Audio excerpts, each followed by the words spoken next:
and welcome to One-on-One with Xes. In this series, we'll bring to you one-on-one conversations with professionals from different fields of interest and expertise. I am Madhu, I'm the marketing partner of Xes, and joining us in conversation today is Walid. Hello, Walid.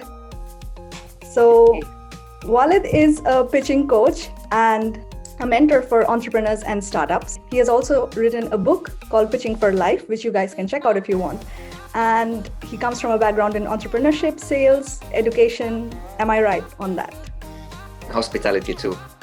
Okay, hospitality. I've been a bartender for 15 years. I learned half of the selling and pitching from there. Absolutely, that's great. So yes, and that brings us to our topic for today, which is how to master in public speaking or get started if you want to hone your skills in public speaking. So Walid, are we ready? Should we deep dive in right away? Born ready, Madhu. All right. So my first question for today is basically, I wanted to know, I first met you during during a session that you were hosting called 8-minute pitching. So how did you come up with the idea of 8-minute pitching, and why do you think it's important to be concise? I think you mean 8 seconds pitching, not 8 minutes, correct? Right.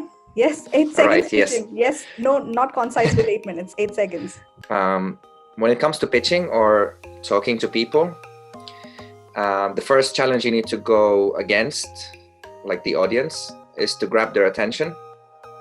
And people have very short attention span. So about 9 seconds is the goldfish, the attention span. And people back in the day is about 8 seconds. So I was thinking, if I need to coach someone and they need to get results, they need to be able to pitch in a way that at least 8 seconds. And to be fair, this 8 seconds is shorter now. Like YouTube, the skip button for the ads is 5 seconds. And YouTube is not stupid. They actually had science behind that. So it's basically about attention span. Can you deliver something in a short time so people can listen? Yeah, I get it why you mean that it's important to be concise, especially in current times when everyone has the attention span of the goldfish, as we say. But how do you think can one get started with this concise pitching or public speaking, so to say? What are the tips maybe that people can follow or practice or exercise to get started with this? There's so many tips. You have to look at it like this. When you're presenting, first you want people to listen. Then you want them to get excited or interested. And then you want them not to doubt what you're saying. So get me to listen, get me interested. I don't doubt what you say. So the last one is the hardest one. People do crazy things to get someone's attention. Like think about TikTok, all the funny stuff. All right, but imagine you have something really important to communicate, something really important to ask. And the best way to grab someone's attention is to help them to listen. So you simplify the language. What most startups do, or most people do, they want to be fancy. The language of speaking and listening is not a marketing PhD language. So simplify. That's the tip number one. Talk to me like you would talk to a 5-year-old, to a best friend, and use present tense, like we have. Angry Birds is, not we will have. Angry Birds will be doing this, something like that. This is tip number one. And people actually connect with emotions. They connect with interesting facts. And the most important thing, they connect with things that help them. What's in it for me? So if I'm an investor and I'm looking to invest, I want to see some profitability opportunities, like a company that will make money. If I'm pitching on Tinder and I want to get a date, you want to pitch for trust, for fun, for whatever. But it's important to understand what you're pitching for. What's the message? Can you deliver that?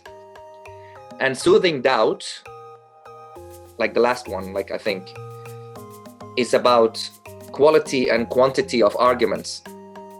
You want to give me arguments that are reliable, that are important, and that I can believe. So anything extreme, I will doubt it more. Anything too superficial, I don't really believe you that you have it. So there's a million things in between those two, like these three elements. Can I listen to you? Am I excited and interested? Do I believe you? But those are, in a nutshell, good tips, I think. Yeah, those are very good points. I mean, I get the fact that you're talking about the intent behind pitching, or when it comes to going out on stage. So it's important to know even who the audience is and how you would simplify your content. But if, since in Xes, many of our targets are also students, how do you think a person at a university level, possibly, who is trying to explore more public speaking opportunities and understand how can I be better, and the confidence factor comes in. So in that case, do you have any tips that how to build the confidence and go up on stage? Yes. When it comes to confidence, I'm actually writing my second book, Pitching with Confidence. And I like to have sports as a reference. So Zlatan Ibrahimovic, he's an icon for confidence. Kobe Bryant, Michael Jordan. And you get confidence from practice. So these guys practiced. They're not only talented, but they practice. So two things come with this. You need to practice in the right way to build the right muscles and right skills. And then you need to have the courage to actually do it, not to be the most perfect one, because you have to start somewhere. And the best tip I can give you about confidence is deliver the value. Don't try to be fancy. Don't try to be someone you're not. Deliver the value of your talk genuinely. So a lot of people try to maybe go a step, like cut corners. So I'll give you an example. Pitching or presenting, it's about having a presentation and asking something, right? You ask for funding, you ask someone to buy, download, give you feedback, like you. Like even when you present yourself and you want someone to like you, that's a pitch, in my opinion. So you need to have the mindset that, hey, I have to do it. I have to do it well. It's an opportunity. Then you need to have a content, like the actual words that you say. And then you have the delivery, like how you say it. And then there are other elements, like how you look when you say it. Do you look clean? Do you look presentable and all that? So mindset comes first. Content is second. Delivery third. And everything else, like looks and all that. So people try to jump from mindset, content to delivery. They think if they have a perfect delivery with the really not so good content and the mindset is off, that they will get results. But it's exactly the opposite. So when I work with people, I work on the mindset and content first. Like I have to show them that they can do it. They have to believe that they can do it. Because confidence is about your belief that you can do something. So if you don't believe it, you really cannot work on the content, because the content, it gets better the more you do it with people. You build it with people. If you build it alone, you need to be a really, really professional writer or content creator to do it really well. And then once you have the content and the mindset, then you start practicing the delivery. So all that builds confidence. You cannot just decide like, okay, I'm gonna be confident tomorrow. I'm gonna create the perfect pitch and do it. Some people can pull it off, but I'm talking about in general. Like if you want to be a good public speaker, these are the steps. Yeah, and I just want to reiterate what you started with, that is practice, very important. I remember one of my teacher saying, I don't know if you agree, that in order to get started with public speaking, it's also important to participate in class. So just so if somebody raises up their hand and says that I know the answer and I can say it, would you consider that to be kind of pitching or public speaking? I think showing up is half of the work, being present, trying, and actually Deadpool said it really well, maximum effort. If you want to do anything well in life, you need to show the effort for yourself first. So raising your hand in class, it's a big thing, big step. Or going to your first yoga session, or first avanto, like you go swim in ice cold water, first time singing karaoke, sober or drunk. It's always about the first step. This is what I do with people. Like when I have a workshop, I just put them straight away to pitch, because if I would tell you a million times what pitching is and don't show you how you should do it in your own way, you will never learn. It applies to anything in life. So being active, being present that's a good tip. Say hello to your teacher. Exactly, I will do that. So I will move on to a more burning question. I think all of us are familiar with storytelling, and we talk of storytelling and integrating it in whatever message that we have, be it public speaking or be it just written content. So how would you suggest that one integrates storytelling element into their speech? That's a very good question. We have been telling stories since the beginning of time. We have been pitching since the beginning of time, even before we were speaking. So we presented, we asked, and we as humans, we noticed that when you tell an interesting story, people stop and listen, like sitting by the fire, telling exciting adventures. My only criticism about storytelling and pitching is when other coaches tell you you have to tell a story, but the actual story that you're saying is not interesting. So if you decide to tell stories in your pitch or public talk, you have to be critical. Does this story add value to my pitch? Or am I just doing it because I need to fill time with some kind of story? What I recommend is to get the fundamentals of pitching right first, and then think if there is a story to tell and it adds to the first and second part of the pitch, like people listen, people are interested, because within the story you might still doubt, so you need to still add some argumentation there. David Phillips, he has a YouTube on video about 110 techniques of public speaking or storytelling. He's done an experiment where he bought 100 items from Amazon or eBay. They were each less than €1 or dollars. And then he hired professional storytellers, and they wrote a story about each item, and then they sold it. And the value of selling it with a story was about 8,000 times more or something.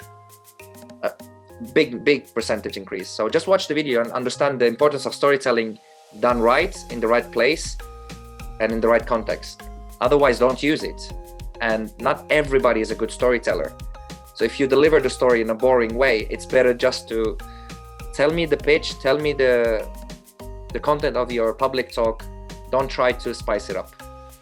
So many things about storytelling. You have to be comfortable to do it first. You have to have good content, and you actually need to know if it adds value or not to your content. Now that you mentioned about not everybody can be a good storyteller, what would you say that how is public speaking, or how can it be mastered by anyone? Is it a skill that one has as an inherent quality, or it can be built? And how important do you think is vocabulary and understanding of language in public speaking context? Super important. So public speaking, pitching, they're communication. So you need to use vocabulary. In my opinion, anyone who wants to be a public speaker can become a good public speaker. I never had anyone that I coach that failed on this, provided they actually want to learn it. It's like language is important, and people can be shy, but you have to think about it like this, that it's a skill that you can master. It's not something you're born with or not born with. Some people are more charismatic. Some people are more likable. Some people have this ability to speak faster or read faster. That all helps, but doing a public talk, it's all about delivering some kind of words, some kind of vocabulary.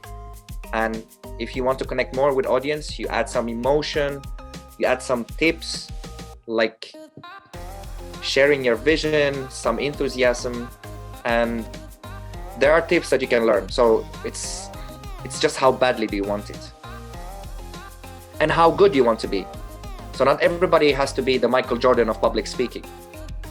You can deliver a public talk, it can be good enough, the message is delivered, arguments are there, and that's it. I mean, it's good enough. Yeah, thank you for that. I think we have covered many fundamental and practical aspects of public speaking, pitching, and storytelling, so to say. Just to wrap it up, one last advice that you would give anyone who wants to get started with public speaking or master this skill? One advice: stay true to yourself. So what I mean by this is that usually when people change, when they talk, we feel it. And usually when people get on stage, their nerves transform them into a completely different person. And that affects the actual talk.